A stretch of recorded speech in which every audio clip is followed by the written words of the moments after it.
जय श्री श्याम। आज के व्लॉग में हम आपको दिखाते हैं, हम घर के लिए कुछ प्लांट्स लाने जा रहे थे तो बाहर देखा मौसम बहुत खराब था। हम थोड़ी देर रुके और उसके बाद हम शाम को गए थे। तो शाम को बच्चे जिद करने लगे हम भी साथ में चलेंगे, तो बच्चों को भी लेकर जाना पड़ा। हम बगड़ की ओर रवाना हो गए क्योंकि नर्सरी बगड़ में ही थी।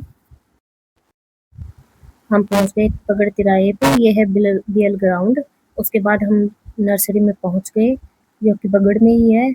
हमने यहाँ अपनी स्कूटी बाहर ही खड़ी करी और अंदर गए। अंदर जाकर देखा तो चारों तरफ बहुत से पेड़ थे। हमें कुछ समझ नहीं आ रहा क्या ले और क्या नहीं ले, क्या घर में कौन सा पौधा अच्छा लगेगा। तो हमने उन भैया से पूछा कि घर के लिए कुछ प्लांट्स दे दो। तो विनीत जिद करने लगा कि मुझे गुलाब का फूल चाहिए, पर गुलाब का फूल हमने लिया नहीं क्योंकि पहले से हमारे पास गुलाब का फूल था घर पर। हमने कुछ अलग लेना था। और इधर चैत्रा ने उधर खूब मस्ती की।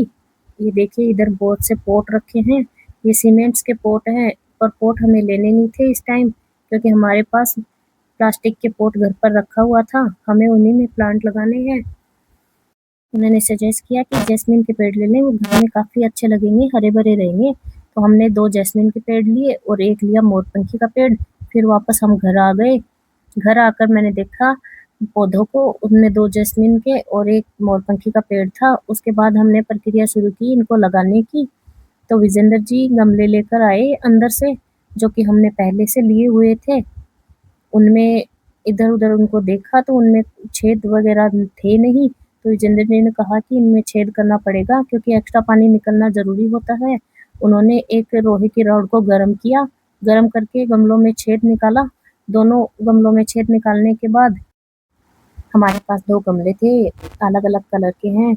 और छेद निकालने के बाद हम इनको लेकर गए बाहर। पहले हमने इनमें लगाई थी नारियल की जड़, ताकि जो मिट्टी अगर पहले डाल देंगे तो छेद से पानी एक्स्ट्रा जो होता है वो बाहर नहीं निकलेगा और जड़ डालने से पानी निकल जाएगा, मिट्टी नहीं आएगी छेद के अंदर और वेस्टेज जो भी पानी होता है वो बाहर निकल जाएगा। उसके बाद हमने डाली इनके अंदर थोड़ी खाद, गोबर की खाद डालने के बाद हमने डाले इनमें पौधे और पौधे डालने के बाद हमने डाली इनमें बालू मिट्टी। तो दोनों गमलों में हमने पौधे लगा दिए। पौधे लगाने के बाद आई मोरपंखी के पेड़ की बारी। उसके बाद हमने मोरपंखी का पेड़ भी लगाया। तो गमले हमारे पास 2 ही थे, तो 2 जैस्मिन के पौधे हमने गमलों में लगा दिए और मोरपंखी का पेड़ हमें लगाना पड़ा ये छोटी बाल्टी के अंदर क्योंकि हमारे पास वो गमला नहीं था। तीनों पेड़ों को हमने सेफली लगा दिया। इनको लगाने के बाद इनको सेट करना था। दोनों जैस्मिन के पौधों को हमने सामने रखा पिलर्स के पास और जैस्मिन के पौधे को रखा दीवार के पास, जो कि बरामदे में अच्छे लग रहे थे। इसके बाद हो गई शाम, मुझे बनाना पड़ा खाना, तो मैंने बनाई आलू और प्याज की पकौड़ी। अब बहुत टाइम हो चुका है तो मैं अपने ब्लॉग को समाप्त कर रही हूँ। हम करते हैं अब पकौड़ी एंजॉय। आप लोग बताना इसके अलावा हमें कौन से पौधे लाना चाहिए थे जो कि घर में और भी अच्छे लगे, और कमेंट में बताना ताकि नेक्स्ट टाइम हम और प्लांट्स लेकर आए। कमेंट में बताना कि हम नेक्स्ट टाइम कौन से पौधे लेकर आए। तब तक के लिए बाय।